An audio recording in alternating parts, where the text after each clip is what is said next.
अगर आपको बड़े पॉडकास्ट देखना पसंद नहीं है और कम समय में आपको ज़्यादा स्किल्स और नॉलेज चाहिए तो बने रहिए पॉडकास्ट कुणाल क्लिप्स के साथ। तो शिवम जी, जैसे हमने देखा कि हम कोई भी तीर्थ पे जाते हैं, कोई देवी देवताओं के मंदिर जाते हैं, तो वहाँ पर हमेशा उनकी पूजा करने के बाद हमें भैरव के दर्शन करने होते हैं। जी ऐसा क्यों? देखिए, भैरव जो है वो भगवान शंकर का ही एक रूप है, और भैरव जो है वो हमारे घमंड को तोड़ते हैं।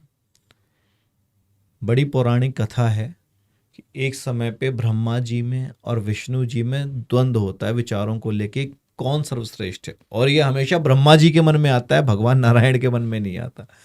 क्यों? क्योंकि भगवान ब्रह्मा स्वयं नारायण की नाभि से पैदा हुए हैं, नाभि से आए हैं, और उनमें ये आता है कि सर्वश्रेष्ठ कौन है। नारायण उनको समझाते भी हैं कि हम ही सर्वश्रेष्ठ है, लेकिन वो मानते नहीं है। जब दोनों के बीच द्वंद्व होता है विचारों का, उसी समय पे भगवान महादेव एक क्रोधादित अग्नि के रूप में प्रकट होते हैं और ब्रह्मा महादेव से कहते हैं कि तुम मुझसे ही उत्पन्न हो, मुझ में ही आ जाओ। महादेव को इस पे बड़ा गुस्सा आता है, और वो उसी समय पे पहली बार जब भैरव आते हैं तब भैरव को प्रकट करते हैं वो अग्नि के रूप में, और वो अपने नख से, नाखून से ब्रह्मा का 5वां सिर काट देते हैं, और वही सिर वो लेके पूरे ब्रह्मांड में डोलते हैं। उनको पश्चाताप नहीं होता, और इस पे भगवान महादेव कहते हैं कि तुम काशी जाओ, काशी में ही तुमको मुक्ति मिलेगी। भैरव के आपने देखा होगा हमेशा कपाल लगे हुए होते हैं। अब ये कथा भी है कि भैरव ने उनका सर काटा, लेकिन एक कथा ये भी आती है कि भगवान शंकर ने भी ब्रह्मा का सर काटा था, है, बिल्कुल है ना, जब शिवलिंग के रूप में पहली बार आए थे। तो अलग अलग युग में कुछ ना कुछ अलग कथाएं भी होती हैं। तो ऐसे ही हमेशा हर बार ब्रह्मा का वो सिर काटा जाता है और उनकी वो माला बनी हुई है। ये ऐसी घटनाएं करोड़ों बार हो चुकी हैं, अरबों बार ऐसी चीजें हो चुकी हैं, बस ये रिपीटिशन होता है चीजों का। तो वो जो कपाल होता है, जब वो काशी पहुंचते हैं तो वहां पे कपिलेश्वर मंदिर भी है, तो वहीं पे वो सिर ऑटोमेटिक गिर जाता है ब्रह्मा का, और वहीं पे ही फिर भैरव को मुक्ति भी प्राप्त होती है। और हर मंदिर में जो भैरव का स्थान दिया जाता है वो इसीलिए दिया जाता है कि भगवान के दर्शन करने के बाद अभिमान जरा सा भी ना हो जाए मन में, जरा सा भी अभिमान ना हो जाए, इसलिए भैरव के दर्शन करने जरूरी होते हैं, ताकि हमारा वो अभिमान टूट सके। अब यहाँ पे शराब भी चढ़ती है भैरव को। कई जगह शराब को लोगों ने ये मान्यता समझ ली है कि शराब चढ़ा दो तो वो खुश हो जाते हैं। ऐसा नहीं है।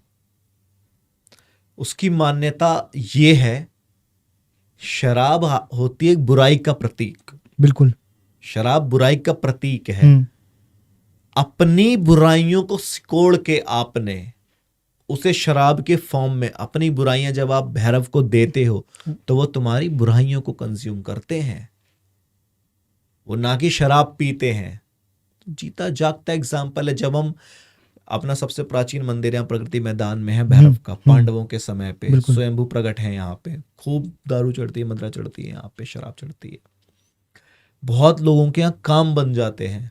वो काम तभी बनते हैं जब वो अपनी बुराई छोड़ते हैं, और वो बुराई इधर उधर ना जाए तो उसको शराब के फॉर्म में भगवान को भैरव को दे देते हैं कि अब आप ही संभालो इसको, ना कि उनको चढ़ाने के लिए। ना कि वो चढ़ाने की वैसी मान्यता नहीं है कि आप हर कोई जाओ और चढ़ाओ, हर कोई जाओ चढ़ाओ।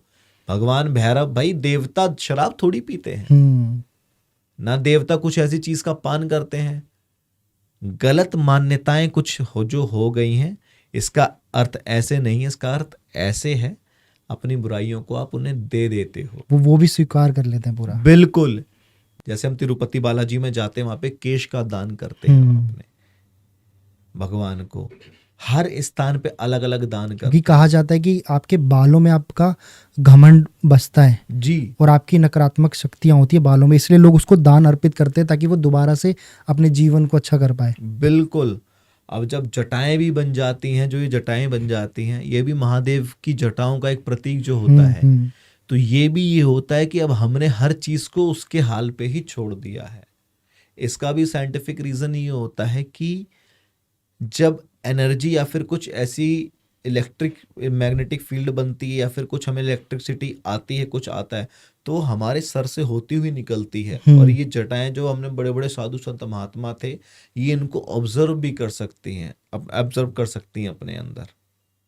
तो ये भी इसका रीज़न होता है कि अब जो हो रहा है सो होने दो भाई। जितने भी भगवान हैं, जब भगवान राम भी जाते हैं जंगल में वनवास पे जाते हैं, तो वो भी अपने जटा ही बना लेते हैं। बिल्कुल। जब हम एक तपस्या में, एक साधना में जाते हैं, तब ये रूप धारण किया जाता है।